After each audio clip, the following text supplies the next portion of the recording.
I don't know. Out of the whole month, maybe like 4 or 5 pleasant calls. Really? Out of I sent out of how many calls? Shoot, call it maybe 30 to 40 calls. Okay. Yeah. And Yeah. so a lot of 30, 40, you're getting cussed out and you're hearing all this Yeah, stuff. the whole Take mixed me off bag. your list. Yeah, or I want $1 million for this 2-1 and Right. Viola or something. So you got to get past that part Yeah. to tough skin, right? Yeah, you gotta have tough skin. Tough skin. So I get past that, and then it's just about sharpening my ability to gather the correct information on the phone, right? Talk to the seller and make it make sense of why would we even send them a piece of marketing saying we were interested in buying their house. Why would they want to sell their house? Right.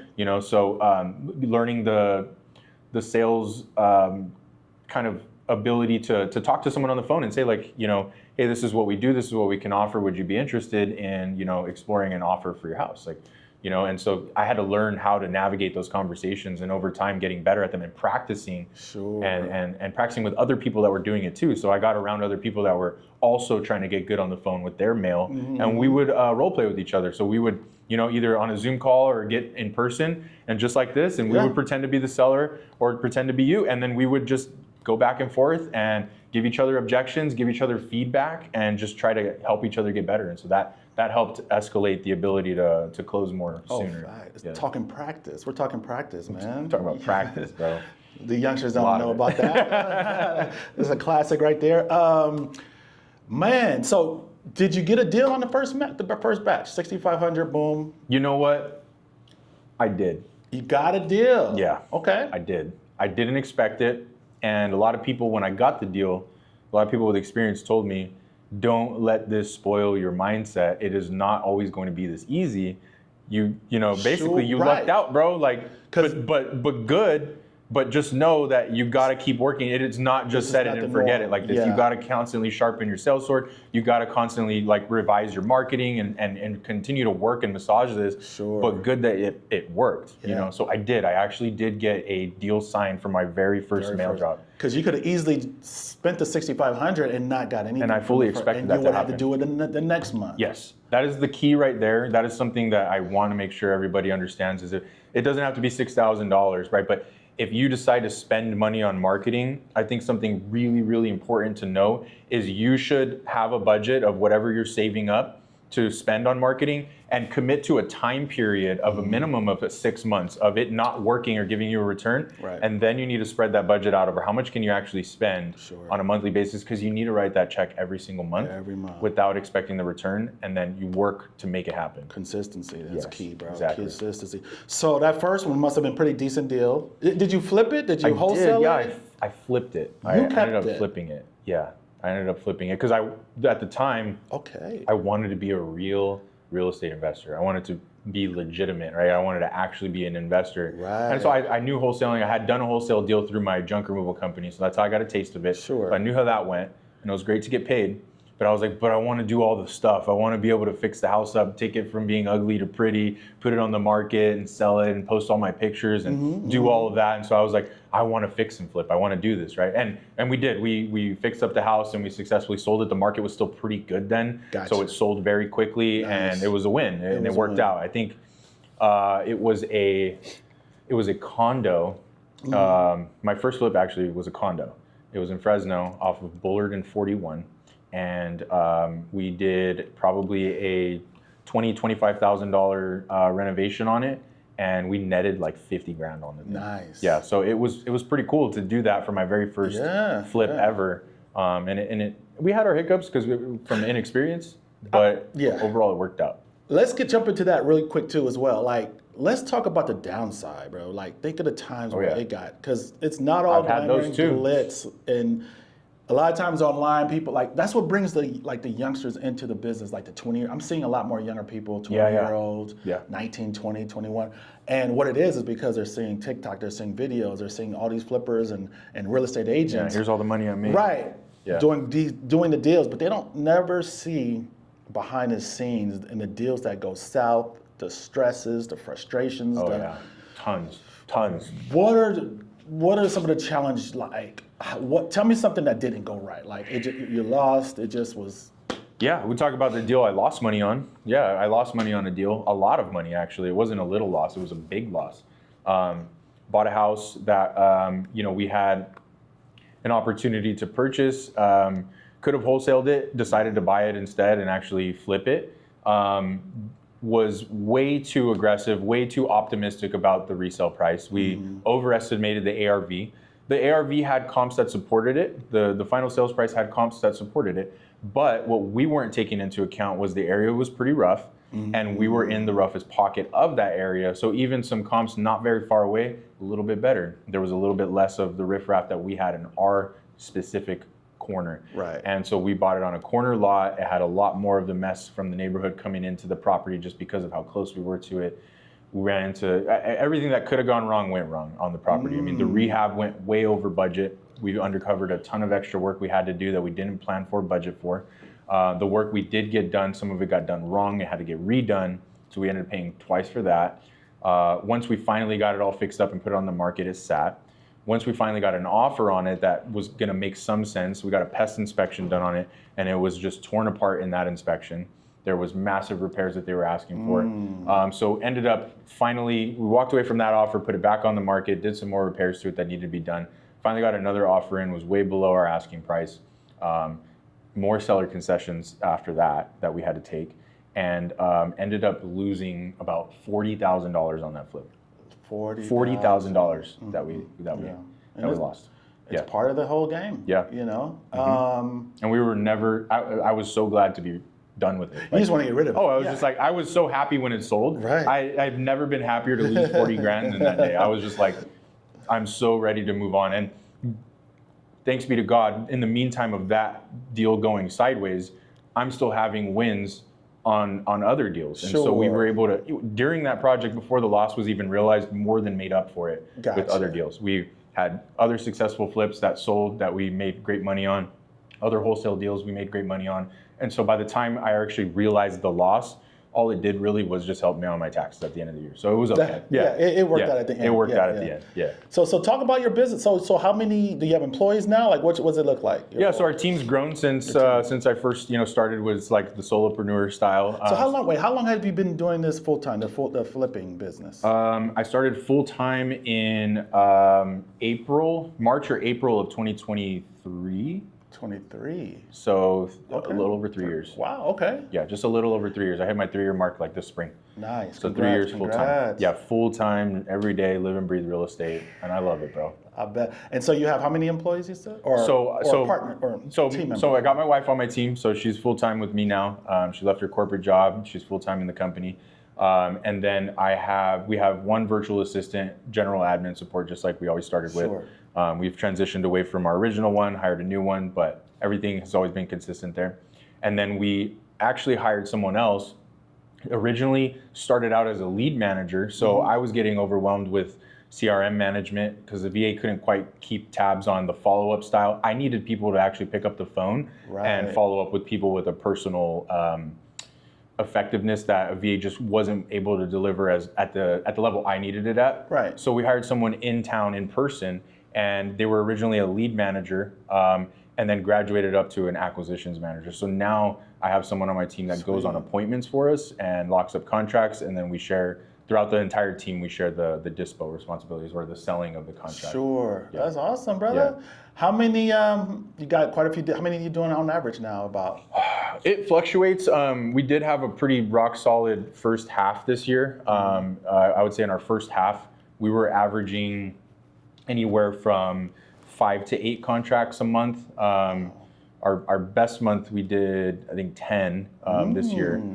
So are you mostly wholesaling or keeping those?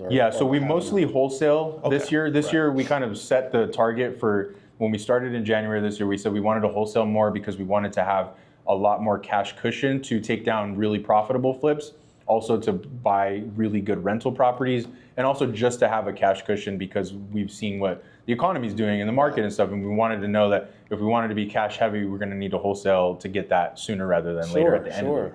Yeah. Still fixing and flipping too, just being more selective with what we take down. Right. So bigger profit margins, lots more room in the deal for errors to happen and still make it out. And then as far as rental properties, that's been kind of just like when they come, when they really make sense. I'm looking to do more in the future more multifamily stuff, 5 units and up, Yes. Just so that I can have a better time with the refinance. We have 2 small multifamilies right now, a 4-unit and a 3-unit. That were bird successfully, but I've just seen some of my friends doing the 5 units up and having even more success on the refinance. Sure. Real quick, who do you use? Hard money, cash? What do you hard? I use a mix of to buy our fix and flips, or even the ones we're gonna keep as rentals. To acquire them, we use a mix of hard money and private money. Private money, got it. Yeah, so I try my best to not use any of my own money on deals just as like a standard. Yeah. I try to keep that reserved for my marketing engine to continue to get more leads and grow the business. So anytime we're going to acquire property, usually what I'll do is I'll go to a hard money lender, I'll submit the property. I've got the hat on. Collective Genius is a mastermind I joined. Nice. Through that mastermind, I got access to better terms with the hard money lenders that we work with. Okay. So we can close faster. We got better terms on the pricing of the money. So they can close in 7 days or less for us. So they'll give us that. I can buy properties now with these lenders for very little money down too. So I can Private get them. money is it's cheap. Yeah, the hard money usually when you're first getting started, they usually want like 10%. Yeah. Maybe sometimes a little bit more and then some points. So I have it where I can get it now for basically I think it's 2.5% down, something like that. Nice. Something like that. I can't remember. Zinc has a pretty good deal too. Zinc. Yeah. Shout out to Zinc. Yeah, Financial, Zinc. man. Yeah. That's Shout where out we Todd. set up this yeah, we next just call. saw We're each at other the Zinc meetup. Yeah. Shout out Todd. Heck yeah, man. Man, you got a great story, bro. So inspiring. Where do we go from here, man? What's the future look like? Right now, what we're really focusing on is trying to grow the wholesaling side of our business and continue to just network with more people and add more marketing arms to it so that we can continue to like test run or commit to something for 6 months and really see what kind of results we get and just measure the ROI, measure the return that we're getting, and trying to just continue to grow that side. I really like the cash conversion cycle, or the money out and then the money in from wholesaling. So we're primarily probably 80-90% of our contracts we end up dispoing to another buyer. Right. And the other ones we'll either keep or flip ourselves. So focusing on growing the wholesaling the rest of this year and all of next year. Right, and you're still on the phone. You're taking calls, or is it so our acquisitions person answers the phones all now. of them? So all of them? yeah. Okay. I was able to get off the phones, which was actually a huge life upgrade for me. Sure. So I can go on a trip, I can go to my kids' stuff, and I don't have to worry about needing to answer my phone right at the time. It took some time to get there, obviously training and investing in someone else in order to get to that point, but we're happy with the result we're getting. So it must be pretty good, man. Take all those calls, man. They must be. Yeah. So I'll share the responsibility sometimes, give them off time, or just like actually, if the call volumes are really high and stuff are coming at the same time, my phone still rings. I just know that if it's not picked up in like a ring or two, I'm jumping on. So I'll still jump on. Yeah, make sure nothing falls through the cracks. That's awesome, man. Yeah. Do you invest in stocks by chance, or are you just mostly in real estate? I've always invested in stocks passively, just as like I always heard it was a good practice. And so back when I was working a corporate job, I auto drafted from my checking account to deposit some money and invest in stocks. And so basic stuff, S&P 500 ETFs, just nothing ETFs, nothing fancy. Right. And that's really the slow way to wealth. I've watched it compound ETF, over the last 6 years. Just let it sit. Yeah. And once you get into trading and all that, that's when you get nervous and every time I tried to do that, I just lost money. So I was like, let me stop doing that. That's gambling. Yeah, I was like, it's gambling. Let me just keep putting money in and watch it grow. Let it go. That's easy. Leave it 10 years, man. You'll be very happy in 10 years. So the moral of this is everything works and stay consistent. Consistency never fails. I 100% agree with that. And strong, and knowing that it's going to work. Yeah. Which it will. Having a foundation of faith and staying consistent with something long enough to see it work. That's it. You can't go wrong. That's it. You just got to stick with it. It's hard to convince, especially the young generation, because we're in a society now where everything is so fast. Yeah. And people just want quick results. Instant gratification. Right. And and what I was going to say,